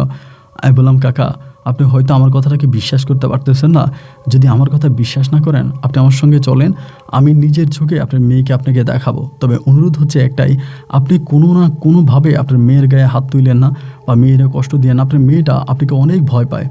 এগুলো বলা মাত্র উনি আমাকে ধমক দিয়ে বলতেছে, তুই আর একটা কথাও বলবি না, যে রিক্সা টান দে, আমার মেয়ে কোন তো রিক্সার গ্যারেজে আছে, আমি সেই গ্যারেজ দেখবো নি, তুই আমার সঙ্গে চল। এটা বলার পরে সে তখন রিক্সাতে উঠছে। আমি তখন রিক্সাটা আস্তে আস্তে করে আমার গ্যারেজের দিকে নিয়ে যাচ্ছিলাম। বুকের মধ্যে তখনও খুব ভয় কাজ করতেছে। আমি যে রিক্সাটা নিয়ে গ্যারেজের দিকে যাচ্ছি, আমি তো জ্যোৎস্নাকে বলেছিলাম যে আমি তোমার বাবার কাছে কোনো কিছুই বলবো না, তোমার বাবাকে সহ আমি এলাকার কাউকে তোমার এই বিষয়টা জানাবো না যে তুমি আমার রিক্সার গ্যারেজে লুকিয়ে আছো। অথচ সেই জ্যোৎস্নাকেই ধরিয়ে দেওয়ার জন্য আমি তার বাবাকে আমার রিক্সায় করে নিয়ে যাচ্ছি। রীতিমতো ভয়ই কাজ করতেছিল। এরপরও আমি তখন আস্তে আস্তে করে গ্যারেজের কাছাকাছি পৌঁছাইলাম। পৌঁছানোর পরে গ্যারেজের সামনের তালাটা খুলে গ্যারেজের ভিতরে ঢুকলাম। ঢোকার পরে যখন রুমের দিকে গেলাম এবং রুমে তাকিয়ে আমার চোখ যেন কপালে উঠে গেছে। রুমের মধ্যে জ্যোৎস্নার কোনো ছিটিপোটাও নাই, ওর ব্যাগ, ওর জামা কাপড়, ওর সরঞ্জাম কোনো কিছুই নাই। ওর বাবা তখন আমারে বলতেছে, কই রে ওই ছোট লোক, কই আমার মেয়ে? আমি বললাম কাকা, আপনার মেয়ে এই জায়গার মধ্যেই 15 দিন ধরে ছিল। এটা বলার পর উনি আমারে বলে, তোর ব্রেনে সমস্যা দেখা দিছে বেটা, আমার মেয়ে কই? আমার মেয়ে শ্বশুর বাড়িতে তার স্বামীর সঙ্গে, আর তুই আমারে বলতেছিস যে আমার মেয়ে এই জায়গায় আসছে, তোর সঙ্গে 15 দিন ছিল। এই বলে উনি তখন আমাকে খুব জোরে একটা থাপ্পড় মারে এবং থাপ্পড় মারার পরে আমি বললাম, কাকা বিশ্বাস করেন, আপনার মেয়ে এই জায়গার ভিতরে প্রায় 15 দিনের মতো ছিল। আমি তাকে খাওয়া দিছি, পড়া দিছি, আমি তাকে রেখেছি। উনি বলে, তোর মাথা খারাপ হয়ে গেছে, আমার মেয়ে এই জায়গায় আসেই নাই। আর এই কথাটা আমি ছাড়া, এই যে আমাকে বললি তা ভালো, আর আমি ছাড়া যদি কেউ আর এই কথাটা জানতে পারে, এমন উল্টাপাল্টা কথা আমার মেয়ের চরিত্র নিয়ে বলিস, তাহলে আমি তোর পিঠের চামড়া রাখবো না, চাবুক দিয়ে পিটিয়ে তোর পিঠের চামড়া উঠিয়ে ফেলবো, কাউকে এটা বলবি না। আমি বললাম, হ কাকা, কাউরে বলবি না, বলবো না। আমারে বলে, তাহলে কি এখন আমার একটু বাড়ি নামাই দিয়ে আসবি? তুই তো আমার শুধু শুধু আমার সময়টা নষ্ট করলি, এতক্ষণে আমি হাত পা ধুয়ে এক মুঠ খেয়ে একটা সুন্দর ঘুম দিতে পারতাম। আমি বললাম, হ কাকা, আমার ভুল হয়ে গেছে, আপনি চলেন, আমার সঙ্গে চলেন। এই বলে আবারও রিক্সার পেডালে রেখে চাপ দিয়ে ওনারা আমি বাড়ি পর্যন্ত আসছি। ওনার বাড়িতে এসে ওনাকে আমি নামাই দিলাম। নামাই দেওয়ার পরে উনি বলে, আমি চলে যাই, খবরদার এই কথা কারোর সঙ্গে শেয়ার করবি না। আমি বললাম, ঠিক আছে। তখন আমি আসলে বুঝতে পারতেছিলাম না যে কী ব্যাপার, জ্যোৎস্না হঠাৎ করে কোথায় চলে গেল। রিক্সা দিয়ে চাপতে চাপতে আমি বাড়ি পর্যন্ত আসছি, মানে আমার বাসায় আসছি, রুমে আসছি। আসার পরে তখনও রুমটা খালিয়ে পড়ে আছে, জ্যোৎস্নার জায়গায় নাই। কোনোভাবেই চোখের ঘুম দিতে পারতেছিলাম না। এই পাশ ও পাশ করে একটা সময় দাদির কাছে গেলাম এবং দাদির কাছে যাওয়ার পর রাত দুপুরে দাদিকে ডাইকা ঘুম থেকে উঠে যখন দাদির কাছে গেলাম, দাদি তো একটু অবাক হয়ে গেল, কি ব্যাপার, এত রাতের বেলায় কেন আসলি? আমি বললাম, দাদি, কেননা চোখে না ঘুম আসতেছে না, চোখে একটু ঘুম পাচ্ছে না দাদি, এই জন্য তোমার কাছে আসছি। পরে আমারে বলে, তোর কি এমন টেনশন, কি হয়েছে বলতো দাদিরে? আমি তখন কি করলাম যে ভাবলাম আমি দাদিরে কথাটা জানাই দিব। এরপর আমি দাদিরে বললাম যে দাদি, আমি ভীষণ রকমের একটা টেনশানে আছি, টেনশানের কারণটা হচ্ছে এইটা। সব কিছু দাদিকে বলার পরে দাদি তখন মোটামুটি আপনার চৌকিতে বসে গেল, বসে আমারে বলে, আচ্ছা তুই কি মেয়েটারে কখনো দেখেছিলি? আমি বললাম না দাদি, ও সবসময় বোরকা পরে থাকতো, তার চোখ আর হাতের ছাড়া আমি কোনো কিছুই দেখতে পাই নাই। দাদি আমার বলে, তার হাতগুলো কেমন ছিল? আমি বললাম দাদি, তার হাতের মধ্যে এরকম বড় বড় গরুর গায়ে যে লোম থাকে এরকম দুই একটা লোম আমি তার হাতে দেখেছি, বাট তার হাতগুলো খুবই ফর্সা এবং সে অনেক সুন্দর ছিল। আমার দাদি তখন আর বুঝে গেল, বুঝে বলতেছে, আমার কাছে মনে হয় রে নাতি, এটা কোনো মেয়ে নয়, এটা সম্ভবত কোনো এক পরী হবে। আমি বললাম দাদি, এ তুমি কি বলো? পরী কি থাকলে 15 দিন আমার সঙ্গে থাকবে? এই মেয়েটা প্রায় 15 দিনের মতো আমার সঙ্গে ছিল, আমি তার সঙ্গে 15 দিন যাবৎ ছিলাম। কী সব উল্টাপাল্টা কথা তুমি আমাকে বলতেছো দাদি? আমার দাদি বলে, না রে নাতি, আমার কাছে মনে হচ্ছে যে এটা আসলেই কোনো পরী ছিল। আমি তখন আর কোনো কিছু বললাম না। না বলার পরে এভাবে প্রায় আরও দিনকে দিন রাতকে রাত কেটে যাচ্ছে। আমি নিশি দিবানিশি জ্যোৎস্নাকে খুঁজে বেড়াচ্ছি, যদি তার সঙ্গে আমার আরেকটা বার দেখা হয়, তার সঙ্গে আমার আরেকটা বার কথা হয়। কিন্তু জ্যোৎস্নার সঙ্গে আমার আর কোনো দেখা হলো না। দেখতে দেখতে প্রায় মাস খানিকের মতো কেটে গেল। যে মেয়েটা আমার ঘরে খেয়েছে থেকেছে, আমি যার জন্য এত কষ্ট করেছি, সেই মেয়েটাকে আমি আর একবারও দেখতে পারি না। প্রায় 1 মাস পরে একদিন এই জামশেদ কাকাই আমারে বলতেছে, কিরে হেলাল, পাইছিস কোনো কিছু খুঁজা? আমি বললাম, কাকা আমি তো খুঁজতে খুঁজতে পাগল হয়ে যাচ্ছে। উনি বলে, কালকে আমি আমার মেয়ের বাড়িতে যাব, যাবি? এটা যখন আমারে বললো, আমি তখন একটু নড়েচড়ে বসলাম। হ্যাঁ কাকা, আমি আপনার মেয়ের বাড়িতে যাব। তখনও কেন জানি মনে হচ্ছে যে তারা মনে হয় কোনো একটা কিছু আমার কাছে লুকিয়ে রাখতেছে এবং এখানে কোনো না কোনো একটা বড় ধরনের মিসিং হয়ে যাচ্ছে। মানে আমার ভিতর থেকে এই জিনিসটা সন্দেহ লাগতেছিল। আমি তখন বললাম যে হ্যাঁ কাকা, আমি আপনার মেয়ের বাড়িতে যাব। তা বলে, ঠিক আছে, যদি আমার মেয়ের বাড়িতে যাস, আমি কালকে দুপুরে যাব, তোরে সাথে করে নিয়ে যাব, রেডি হয়ে স্টেশনে অপেক্ষা করবি আমার জন্য। যে ঠিক আছে কাকা। আমি যদিও পেশায় রিক্সার ড্রাইভার ছিলাম, কিন্তু আমি মোটামুটি দেখতে শুনতে খুবই ভালো ছিলাম। আমার চলাফেরা দেখলে আসলে কেউই আমাকে রিক্সা ড্রাইভার বলবে না, আমি এত ভালো পোশাক আশাক পরে চলাফেরা করতাম। তো ওই দিন রাতটাও কাটাই দিলাম। রাত কাটিয়ে সকালবেলা মানে দুপুরবেলা আমি তখন রেডি হয়ে এই কাউন্টারে এসে বসে আছে। খানিক বাদেই তখন এই জামশেদ কাকা এবং তার সঙ্গে তার এক দোকানের কর্মচারী এসে আমাকে দেখে অবাক। জামশেদ কাকা আমারে বলতেছে, কিরে তুই রেডি হয়ে বসে আছিস, তুই যাবি নাকি? আমি বললাম, হ কাকা, আপনি যাইতে বলছেন তো যাবো না? আমারে বলে, আরে আমি তো তোর দুষ্টামি করে বলছিলাম, আমি তো ভাবি নাই তুই যাবি। আমি বললাম, কাকা আমার যাওয়ার ইচ্ছা আছে, যদি আপনার নেওয়ার ইচ্ছা থাকে। উনি তখন বললো, আচ্ছা আচ্ছা ঠিক আছে, রাগ করিস না, যদি তুই যেতে চাস তাহলে চল, আমার সঙ্গে চল। এই বলে তখন টিকিট কাটলাম এবং 3 জনের টিকিট কেটে তখন বাসের মধ্যে বসে আছি। এবং একটা পর্যায়ে আমরা পরের দিন ঢাকাতে গিয়ে পৌঁছাই এবং ঢাকাতে পৌঁছানোর পরে সকালবেলা হাত মুখ ধুয়ে কাউন্টার থেকে আস্তে আস্তে করে বের হয়ে তার মেয়ের বাসার উদ্দেশ্যে রওনা দিই এবং তার মেয়ের বাড়িতে যাই। তার মেয়ের বাড়িটা বিশাল বড় লোকের বাড়ি, 3 তলা বিল্ডিং এবং মেয়েটার মানে বিশাল একটা অবস্থা। এবং তার বাড়িতে যাওয়ার পরে আমি এই মেয়ের বাড়িতে যাওয়ার পরে মেয়েরে দেখতে পাই আমাদের সামনে কোনো বোরকা পরে নয়, কোনো পর্দা করে নয়, স্বাভাবিকভাবে 3 পিস পরা অবস্থায় মেয়ে তখন আসে। এই মেয়েটাও দেখতে খুবই সুন্দরী ছিল, তার চোখগুলো একেবারে সেম আমার ঘরে যে জ্যোৎস্না ছিল ওই জ্যোৎস্নার চোখের মতো, ও বিকল একই রকম চোখ। আমি তাও কোনো কিছু বলি না এবং জামশেদ কাকাও কিছু বলল না। উনি সেই রাতেই জ্যোৎস্নার বাসায় ছিল, আমিও সেই রাতে ওনার বাসায় ছিলাম। সারাটা রাত কেটে গেল, আমি আর কোনো কিছুই ভেবে পাচ্ছিলাম না। ইতিমধ্যে আমি তো বুঝেই গেলাম যে জ্যোৎস্নাকে আমি 15 দিন ধরে লালন পালন করেছি আমার ঘরের মধ্যে, এই জ্যোৎস্নার সেই জ্যোৎস্না এক নয়। সত্যি মনে হয় ওই জ্যোৎস্না কোনো একটা পরী ছিল। এই বিষয়টা নিয়ে আমি আর কোনো কথা বললাম না বা জামশেদ কাকা অথবা কারোর সঙ্গে এই বিষয়ে আমি আর কোনো আলোচনা না করে আমি আমার মতো করেই তখন আবারও পুনরায় জামশেদ কাকার সঙ্গে ঢাকা থেকে খুলনায় চলে আসি। খুলনায় আসার পরে রিক্সা চালাইতে আসি, চলতেছি, ফিরতেছি, খাইতেছি। এরকম করতে করতে আমার দাদির শরীরের কন্ডিশন তখন অনেক বেশি খারাপ হয়ে গেছে। দাদি আর আগের মতো চলাফেরা করতে পারে না, মানসিকভাবে অনেকটা দুর্বল হয়ে গেছে। ওই সময়তে এসে দাদি আমারে বলে যে আমার শরীরটা তো ভালো না, আমার শরীরটা তো আগের মতো চলে না, আমি সিদ্ধান্ত নিতেছি যে আমি তোকে বিয়ে করাই দিব। আমি দাদিরে বললাম যে দাদি আমার আসলে বিয়ে করার ইচ্ছা নাই, আর বিয়ে করে আমি বউকে খাওয়াবো কি, আমি চালাই রিক্সা, কামাই হয় কি, আর ওই কামাই দিয়া তো তোমার ওষুধ বরুদ বা তোমারে খাওয়াইতে আমার কষ্ট হয়ে যায়, তার উপরে আরেক বেটিরে খাওয়াবো, আমি এটা আর পারবো না। আমার দাদি তখন বলতেছে যে দেখ রে, খাওয়ানোর মালিক তো আল্লাহ, তুই তো হচ্ছিস উসিলা, আর রিক্সার ড্রাইভাররা কি তাদের বউরে খাওয়ায় না, তাদের বউরে রাখে না? কোনো সমস্যা নাই, তুই তোর বউরে খাওয়াইতেও পারবি, রাখতেও পারবি, দাদির কথা শোন, দাদি তোর একটা বিয়ে করাই দিব। আমি আসলেই রাজি হচ্ছিলাম না। পরে দাদি সম্পূর্ণ রকমের জোরপূর্বক আমাকে তখন বিয়ে করানোর সিদ্ধান্ত নিল। যথারীতি দাদি তখন আমাদের পার্শ্ববর্তী মানে আমার দাদিরই কেমন এক দুঃসম্পর্কের আত্মীয়র মেয়ে, নাম হচ্ছে শাহেদা, ওই শাহেদা মেয়েটাকে তখন আমার জন্য ঠিক করলো যে এই মেয়েটাকে আমাকে বিয়ে করাবে। শাহেদার বাবা ছিল ওই এলাকারই একজন মসজিদের মুয়াজ্জিন। মসজিদের মুয়াজ্জিনই করতেন এবং শাহেদার বাবার অলৌকিক অনেক ক্ষমতা ছিলেন। আর আমার দাদিও দেখে শুনে জেনে বুঝেই ওই শাহেদার বাবাকেই মানে শাহেদাকে আমাকে বিয়ে করাবে। যেহেতু আমার একটা পরির সমস্যা আছে, দীর্ঘদিন ধরে আমি এই পরির সমস্যায় ভুগতেছি, এটা আমার দাদিও বুঝতে পারছে। যার জন্য দাদি চিন্তা করলো যেহেতু শাহেদার বাবা একজন আলেম এবং তিনি অনেকটা জিন পরির কাজ টাজ করে, তো তার মেয়েরে আমারে বিয়ে করাবে। তা আমার দাদি আবার যখন ওনার মেয়েকে চাইলো, মেয়েটা দেখতে খুব বেশি একটা সুন্দর ছিল না, শ্যামবরণ ছিলেন, চেহারাটা খুব একটা ভালো ছিল না, দাঁতগুলো উঁচা ছিল এবং খুবই খাটো ছিলেন। তো যেহেতু অসুন্দর বা ভালো না, আমার দাদি দেখা মাত্রই এই মেয়েরে পছন্দ করলো এবং মেয়ের বাবাও তখন আমার কাছে মেয়েকে বিয়ে দিতে রাজি হলো। তো বিয়ে করার কোনো ইচ্ছা ছিল না, তারপরও পারিবারিকভাবে ধুমধাম করে আয়োজন করে তখন এই শাহেদাকে আমি তখন বিয়ে করে ঘরে ওঠাই। শাহেদা তখন আমার ঘরে আসে এবং আসার পরে শুরু হয় আমার নতুন জীবন।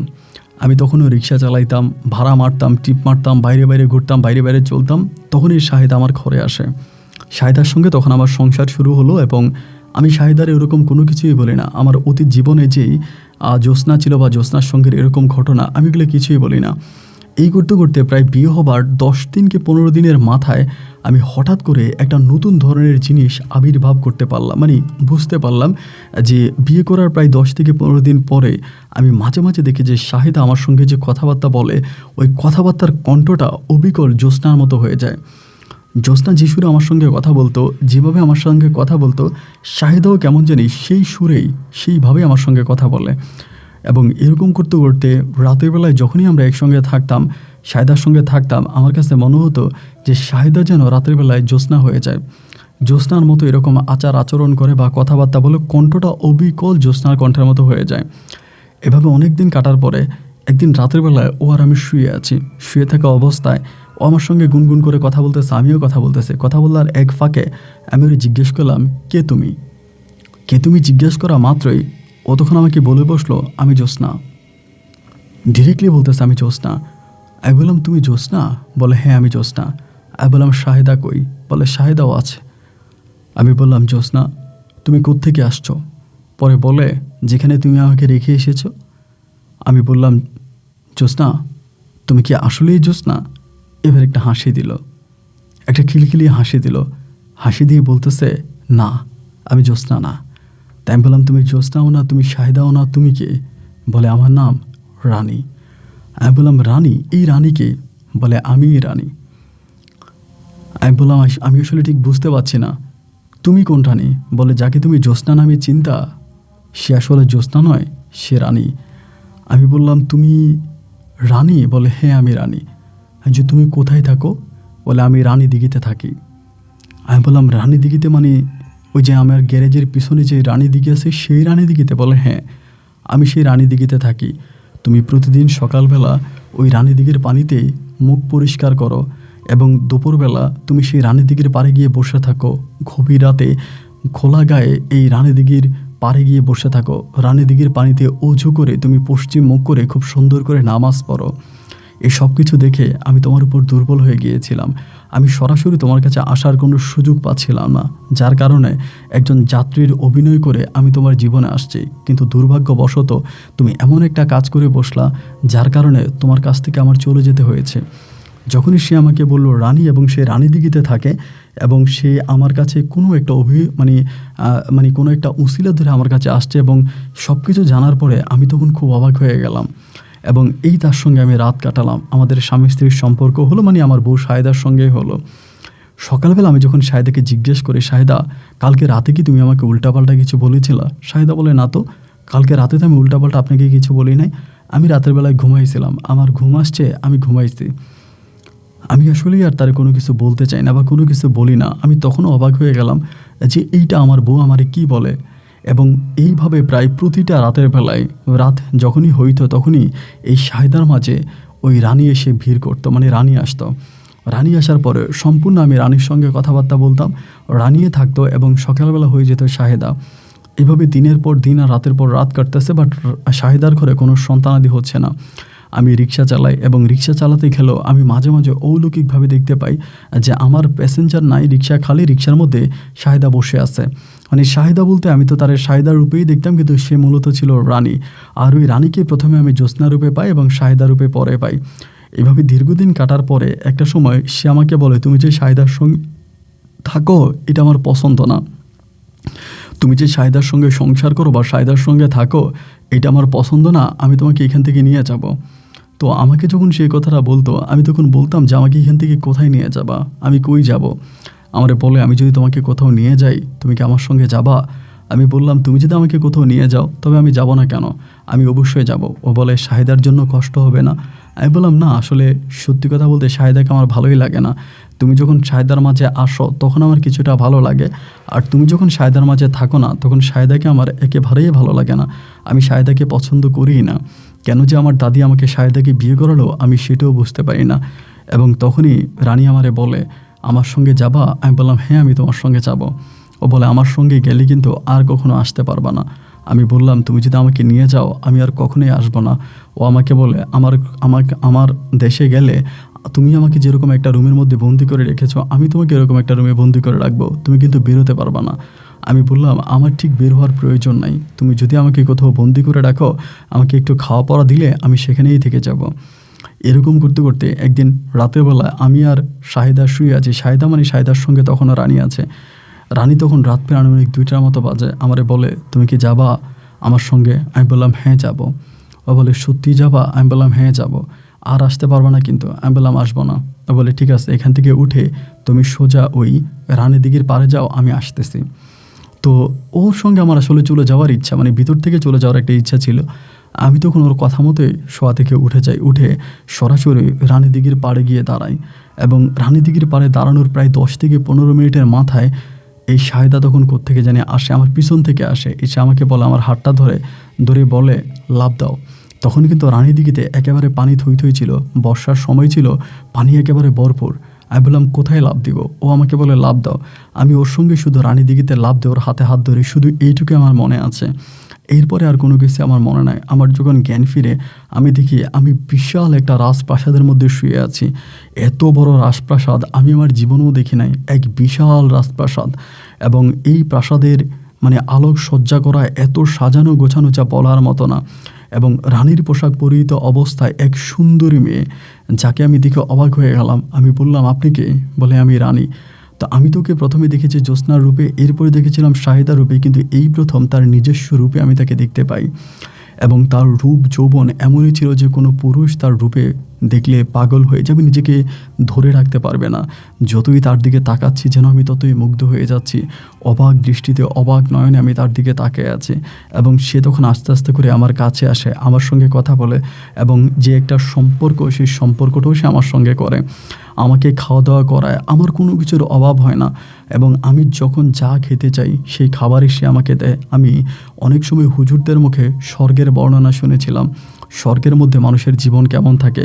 আমার কাছে মনে হয় আমি সেই স্বর্গের মধ্যেই ছিলাম এবং সম্পূর্ণ এক স্বর্গীয় জীবনের মধ্যে আছি। কবে দিন হয়, কবে রাত হয়, কবে কি হয় না হয় আমি জানি না। আমি যখনই ওর শরীরে স্পর্শ করি আমি তখনই পৃথিবী ভুলে যাই। এবং ও আমাকে খাবার দেয়, আমি ওর খাবার খাই। এরকম করতে করতে কত দিন, কত মাস আর কত বছর কেটে যায় তার কোনো হিসাব নাই। একটা পর্যায়ে আমার নিজের ভিতরে কেমন জানি এক ধরনের অস্থিরতা কাজ করতে শুরু করে। মানে এই বন্দি জীবন আর ভালো লাগতেছিল না। একটা পর্যায়ে আমি তখন রানীকে বললাম যে, রানী, আমি তো আর এই বন্দি জীবনে থাকতে পারছি না, আমার এই জীবনটা আর ভালো লাগছে না, আমি আমার পুরনো জীবনে ফিরে যেতে চাই। ও আমাকে বলে, আমি তোমাকে পুরনো জীবনে ফিরেই দিব, তবে আমার একটা শর্ত আছে। আমি বললাম, শর্ত? কী এমন শর্ত? ও বলে, শর্ত হচ্ছে তুমি তোমার পুরনো জীবনে ফিরে গিয়ে তোমার বউ শাহেদাকে তালাক দিয়ে দিবা। আমি বললাম, শাহেদাকে তালাক দিয়ে দিব? বলে, হ্যাঁ। আমি বললাম, শাহেদা কি এখনও আছে? ও আমাকে বলে, হ্যাঁ আছে। আমি বললাম, আমি কি শাহেদাকে তালাক দিয়ে দিব? আচ্ছা ঠিক আছে। ও এরপরে বলে, তুমি কোনো তাবিজ ব্যবহার করতে পারবা না। বিগত দিনগুলোতে তুমি কোথায় ছিলে? কেউ যদি তোমাকে জিজ্ঞেস করে এর প্রশ্নের কোনো উত্তর তুমি দিতে পারবা না, তোমার মনে থাকবে? আমি বললাম, হ্যাঁ আমার মনে থাকবে। ও বলে, আরেকটা গুরুত্বপূর্ণ কথা। আমি বললাম, কী কথা? বলে, আমার সঙ্গে যা কিছু হয়েছে বা যা কিছু ঘটেছে তোমার বউ শাহেদার কাছে বলতে পারবা না। আমি বললাম, আচ্ছা ঠিক আছে, আমি বলবো না। তো আমি বললাম যে, আমি যেখানে আসছি কতদিন হয়েছে? ও তখন একটা হাসি দেয়। হাসি দিয়ে আর কিছুই বলে না। ও বলে, তুমি কি এখনই যেতে চাও? আমি বললাম হ্যাঁ। বলে, তুমি ঘুমিয়ে পড়ো। আমি ঠিক ওই শীতল এবং ঠান্ডা নরম বালিশে ঘুমিয়ে পড়লাম। হঠাৎ করে মনে হলো যেন আমার নিঃশ্বাস আটকিয়ে যাচ্ছে, আমি নিঃশ্বাস নিতে পারতেছিলাম না। এবং হঠাৎ করে চোখ মেলে দেখতেছি আমি পানির নিচে, আমি ডুব দিয়ে আছি। ডুব দিয়ে থাকলে একটা মানুষ যে অবস্থা, ঠিক এই অবস্থায় আমি তখন সেখান থেকে আস্তে উপরের দিকে মাথা উঠে এলাম এবং উঠানোর পর দেখলাম তখন প্রায় পড়ন্ত বিকেল, সূর্যটা প্রায় পশ্চিমের আকাশে হেলে পড়েছে। ভিজা শরীরে আমি তখন উঠলাম। উঠে আমি ঠিক চিনতে পারছি না যেটা কোন জায়গা, এবং আশেপাশে অনেকগুলো ঘরবাড়ি হয়ে গেছে এবং কেমন জানি আমার কাছে দেখে মনে হচ্ছে যে এটা সম্ভবত এই রানীর দিঘি হবে। এবং আমি তখন আমার বাড়ির রাস্তাটা দেখতে পেলাম। বাড়ির রাস্তা দিয়ে আস্তে আস্তে করে সামনে হেঁটে যাচ্ছিলাম এবং যাওয়ার পরে আমাদের গ্রামের কয়েকজন লোক আমাকে দেখতে পারে এবং দেখতে পেয়ে পুরো গ্রামের মধ্যে একটা হই হুল্লো চিল্লা চেঁচামেচি লেগে যায়। সবাই তখন চিৎকার চেঁচামেচি করে আমাকে দেখতে আসে এবং সবাই আমাকে দেখতে আসে। একইভাবে আমি দেখতাম আমার যে বউ শাহেদাকে আমি রেখে গেছি, শাহেদা আমাকে দেখতে আসছে। এবার শাহেদার দিকে তাকায় আমি দেখতেছি শাহেদা প্রায় অনেকটা বুড়ো হয়ে গেছে, মানে প্রায় অনেকটা বয়স্ক হয়ে গেছে। আমি ওকে ঠিক চিনতে পারছি না এবং আমি সবার দিকে তাকিয়ে আছি। সবাই আমারে বলতেছে আমি কোথায় ছিলাম। আমার কাছে মনে হয় যেন আমি বিগত 2 থেকে 3 দিন বাড়ির বাইরে ছিলাম। কিন্তু আমি আমার বউ শাহেদা সহ গ্রামের অন্য অন্য মানুষের মুখে জানতে পারি আমি বিগত প্রায় 9 বৎসর ধরে বাড়ির বাইরে। অথচ 9 বছরে আমার ভিতরে কোনো বিন্দুমাত্র পরিবর্তন হয়নি। আমার চুল লম্বা হওয়া, আমার কোনো চামড়া কুঁচকে যাওয়া, আমি ঠিক যেমন বাড়ি থেকে বের হয়েছি আমি তেমন রূপেই বাড়িতে ফিরে আসছি। 9 বছরে তো একটা মানুষের জীবনে অনেক রকমের পরিবর্তন ঘটে, চেহারার পরিবর্তন, শারীরিক পরিবর্তন, কিন্তু আমার চেহারা বা শারীরিকের কোনো পরিবর্তনই ঘটেনি। এটা দেখে সবাই রীতিমতো অবাক হয়ে গেল। আমি জানতে পারলাম বিগত 9 বছরও শাহেদা বিয়ে করেনি। শাহেদা এখনও আমার জন্য অপেক্ষা করে যাচ্ছে। শাহেদার বাবা যে আলেম আছে, শাহেদার বাবা যে হুজুর আছে, তিনি এসে আমাকে সঙ্গে কথাবার্তা বলে। আমি কই ছিলাম না ছিলাম, কোথায় ছিলাম, এই কিছুই তখন আমি ওনার কাছে বলি নাই। না বলার পরে তিনি আমার গলার মধ্যে একটা মালার মতো কি জানি পরিয়ে দেয়। যেটা আমার গলায় পরিয়ে দেয় সেটাকে আমি জানি না, শুধু এটা আমার গলায় উনি পরিয়ে দেয়। এবং পরিয়ে দেওয়ার পরে ওই মুহূর্তে আমি জানতে পারি আমার দাদি মারা গেছে। এবং দাদির কবরে আমি মাটি দিতে পারিনি। এটা আমাকে খুব বেশি মর্মাহত করে। আমি খুব কষ্ট পাই যে আমার দাদির মৃত্যুর খবর শুনে। এবং আমি সবশেষ সবার সঙ্গে আমার দাদির কবরে যাই, আমার দাদির কবর জিয়ারত করি এবং কবরে আমার দাদির জন্য আমি কান্নাকাটি করি বরাবরের মতো আমি চলে আসি। এসে আমি আবারও শাহেদার সঙ্গে থাকতে শুরু করি।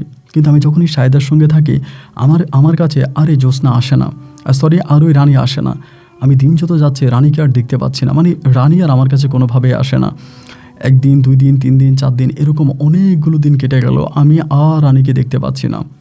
রানী নাই। কিন্তু রানী কোথায় হঠাৎ করে চলে গেল, এসব কোনো কিছু আমি বুঝতে পারলাম না। এবং এভাবে প্রায় দীর্ঘ 2 থেকে 3 মাস কেটে গেছে। তখন পর্যন্ত আমি কোনো কিছুই করতাম না এবং সেই পর্যন্ত আমার পুরো সংসার কিন্তু শাহেদায় চালাইতো। আমার ওই ঘরটাও ভেঙে গিয়েছিল। আমি তখন শাহেদার ঘরেই থাকতাম, ওর বাবার যে ঘর আছে আমার শ্বশুরবাড়িতে, আমি আমার শ্বশুরবাড়িতেই থাকতে শুরু করি।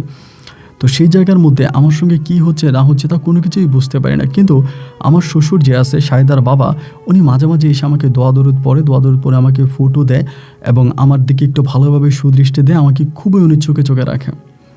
এভাবে দীর্ঘদিন কেটে যাওয়ার পর একদিন আমার মন বলতেছে আমি বাড়িতে যাব, আমার বাড়িতে যাব, আমার দাদির কবর যেখানে সেখানে যাব।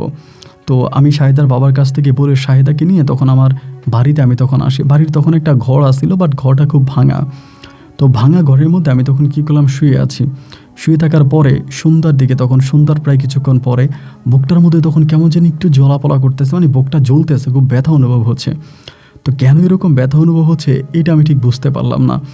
এবং একটা পর্যায়ে আমি সেই দিঘির পাড়ে গিয়ে বসছি। দিঘির পাড়ে গিয়ে বসা মাত্রই প্রচণ্ড রকমের বাতাস বইতে শুরু করছে। এত পরিমাণের বাতাস যে আমি সেখানে দাঁড়িয়ে থাকতে পারছি না। মনে হয় যেন আমার গলায় যে একটা তাগির কালো মালা আছে এটা মনে হয় যেন ছিঁড়ে যাচ্ছে এবং এইটা আমার শরীরটাকে প্রচুর চুলকাইতেছে। আমি মুহূর্তের মধ্যে এই তাগিটা টান দিয়ে ছিঁড়ে ফেলি। এটাই কোনো তাবিজ ছিল না, কোনো কিছু না, শুধু সুতার মতো কি যেন একটা আমার গলায় ছিল। এটা টান দিয়ে ছিঁড়ে ফেলা মাত্রই আমি তখন আমার চোখের সামনে এই রানীকে আবারও দেখতে পাই। সেদিন রানীর চেহারা ছিল খুবই রাগান্বিত এবং ভয়ঙ্কর এক চেহারা ছিল। এবং ভয়ঙ্কর এক চেহারা, সে ঠিক দিঘির পাড়ে এসে দাঁড়ায় আছে এবং পাড়ে এসে দাঁড়িয়ে থেকে আমাকে বলতেছে, তোর শ্বশুর আমার জীবনকে তছনছ করে দিয়েছে, তোর শ্বশুর আমার অনেক বড় ক্ষতি করেছে, তুই আমাকে বাঁচা। আমি বললাম যে আমি তোমাকে কিভাবে বাঁচাবো, কি হয়েছে তোমার? ও বলে, তোর শ্বশুর আমাকে এই দিঘিতে বন্দি করেছে। আমি বললাম, আমার শ্বশুর? শাহেদার বাবা? বলে, হ্যাঁ, শাহেদার বাবা আমাকে এই দিঘিতে বন্দি করেছে, তুই আমারে বাঁচা। আমার এগুলো বলতেছে। তো সে আবার দিঘির পার ঘেঁষে আর আমার কাছে আসতে পারে না, মোটামুটি আমার থেকে একটু দূরে দাঁড়িয়ে আছে।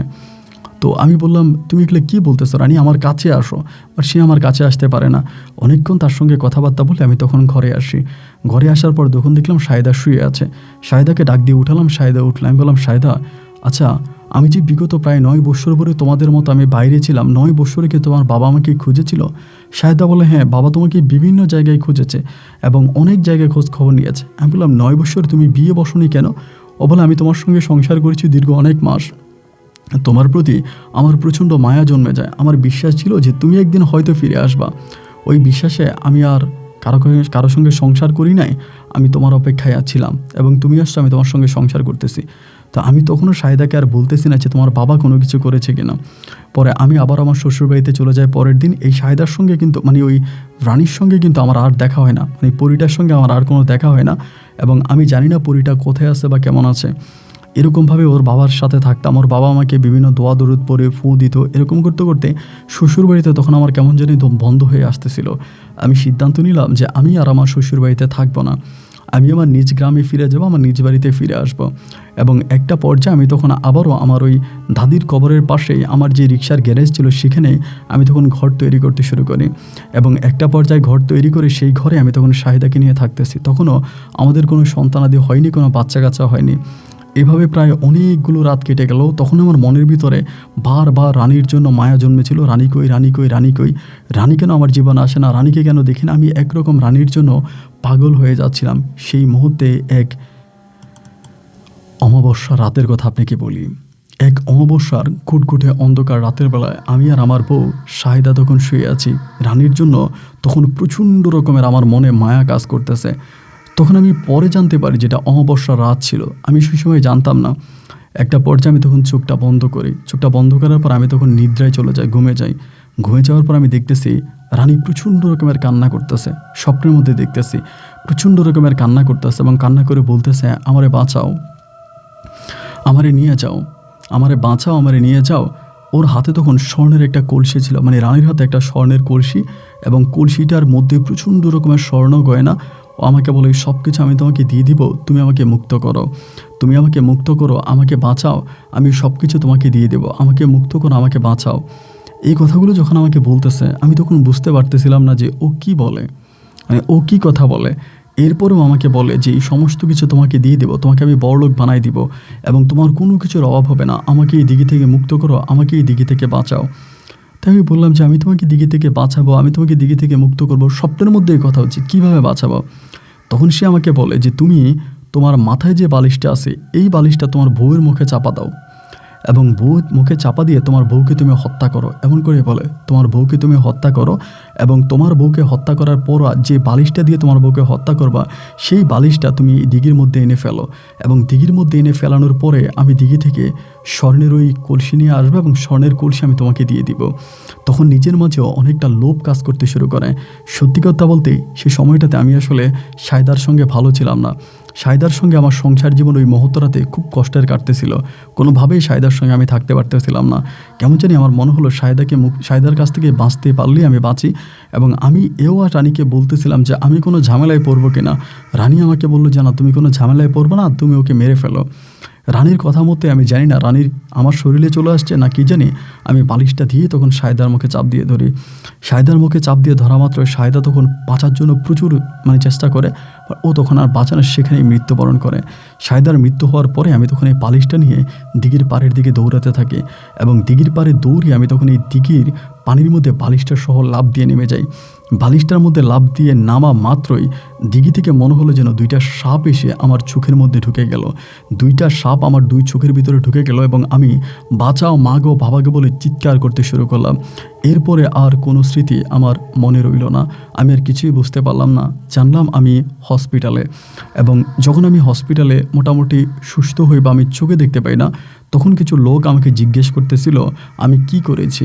আমি তখন তাদের কাছে স্বীকার করি আমি বালিশ চাপা দিয়ে আমার বউকে হত্যা করেছি এবং দিঘিতে লাফ দিয়েছিলাম। দিঘি থেকে দুটো সাপ এসে আমার চোখে ঢুকে যায় এবং সেখান থেকেই ওই অন্ধ অবস্থায় আমার ওই হসপিটালে চিকিৎসা শেষ হওয়ার পরে আমাকে জেল হাজতে প্রেরণ করা হয়। আমি জানতে পারি যে থানার পুলিশ আমাকে নিয়ে যায়, আমার নামে হত্যা মামলা দায়ের করা হয়। তো আমি আমার বউকে হত্যা করেছি। অনেকেই বলা বলি করতেছিল যে আমি মানসিক রোগী, আমি পাগল ভেবে আমি এটা করেছি, কিন্তু আমি আসলে পাগল ভেবে করি নাই। আমি লোভের বশবর্তী হয়ে এবং আমি রানীর প্রেমে মাতোয়ারা হয়ে আমি এই কাজটা করেছি।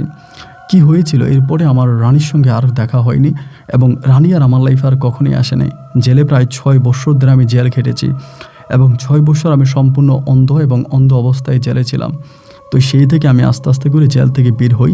একটা পর্যায়ে 6 বছর পরেই আমাকে ওরা অন্ধ ভেবে, আমি চোখে দেখতে পাই না, এই সমস্ত দিক বিবেক বিবেচনা করে মহামান্য আদালত আমাকে মুক্তি দেয় এবং আমি তখন সেখান থেকে বেরিয়ে আসি।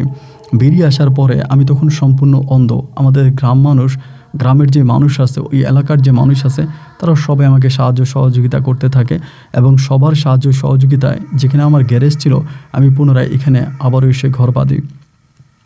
তো ঘর বাঁধি, তখন আমার তো অন্ধ, আমি চোখে দেখতে পাই না। সেই অবস্থার মধ্যেই তখন ওই বাজারেরই এক ভিখারি মহিলা না ঠিক, উনি ভিক্ষা টিক্ষা করে, ওনার মেয়েরে গ্রামের সবাই মিলে ধরে যে আপনার মেয়েটারে আমার কাছে বিয়ে দেওয়ার জন্য। এবং এই মেয়েটার নাম ছিল হালিমা আক্তার। শেষ পর্যন্ত ওই ভিখারির মেয়ে হালিমা আক্তারকে আমার সঙ্গে বিয়ে দেয়। আমি হালিমার সঙ্গে এখন পর্যন্ত আছি। আল্লাহ আমার ঘরে 2টা কন্যা সন্তান দিয়েছে, আমার 2টো কন্যা সন্তান আছে। আমি অন্ধ, একেবারেই অন্ধ, আমি চোখে দেখতে পাই না। আমার বড় মেয়েটা অনেকটা বড় হয়েছে, সে খুলনাতে একটা চাকরি করে, আর ছোটো মেয়েটা আমার সঙ্গে আছে। আমার বড় মেয়ে আমার ছোটো মেয়েকে মোবাইল ফোন কিনে দিয়েছে।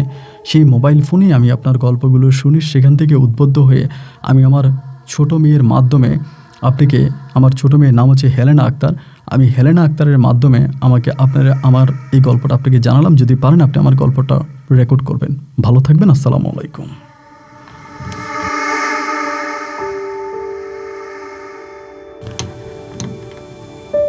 প্রিয় বন্ধুগণ, সবাইকে অনেক বেশি ধন্যবাদ এই পর্যন্ত আমার সঙ্গে থেকে খুলনার ভাই মোহাম্মদ হেলালের জীবনের এই বাস্তব গল্পটা শোনার জন্য। আমি আসলে এই গল্পগুলোর কোনো ব্যাখ্যা দিতে পারি না। গল্প যখন রেকর্ড করি আমি কি বলি আমি নিজেও জানি না। এগুলো কি আদৌ ঘটে আমি আসলে নিজেও ঠিক বুঝতে পারি না। তারা ঠিক যেমন করে লিখে আমি আমার মতো করে সাজিয়ে গুছিয়ে আপনাদেরকে শোনাই, অতটুকুই। আল্লাহ ভালো জানে এই সমস্ত কিভাবে সম্ভব হয়। যাই হোক, এটা আমি আপনাদেরকে গল্পটা শুনিয়েছি কারণ হেলাল সাহেব খুব বয়স্ক একজন মানুষ, খুবই বৃদ্ধ একজন মানুষ। তার 2 মেয়ে, এক মেয়ে খুলনার একটা গার্মেন্টসে চাকরি করে বা কোনো একটা প্রতিষ্ঠানে মেবি চাকরি করে, আর তার ছোটো মেয়ে হেলেনা, এবং হেলেনা আক্তারই আমাকে পুরো গল্পটা পাঠিয়েছে এবং সে বললো এটা তার বাবার জীবনেই ঘটে যাওয়া ঘটনা। এই ঘটনা আপনার কাছে কেমন লেগেছে তা আপনারা কমেন্ট বক্সে লিখবেন। এবং যারা গোটা পৃথিবীর একমাত্র জিন হুজুরের মাজার বা টুইন ফকিরের মাজার দেখতে চান, যেটা আমার জীবনের সবচেয়ে বড় অভিজ্ঞতার সম্মুখীন আমি হয়েছি, শুনতে পেরেছি ওখানকার যিনি হুজুর আছে তিনি ছিলেন জিন এবং এটা হচ্ছে একমাত্র জিনের মাজার। যদি দেখতে চান এখানে ক্লিক করে আপনারা পুরোটা ভিডিও দেখে নেবেন। আজ এখানে বিদায়, দেখা হবে নতুন দিন নতুন কোনো গল্পে। আল্লাহ হাফেজ অ্যান্ড আসসালামু আলাইকুম।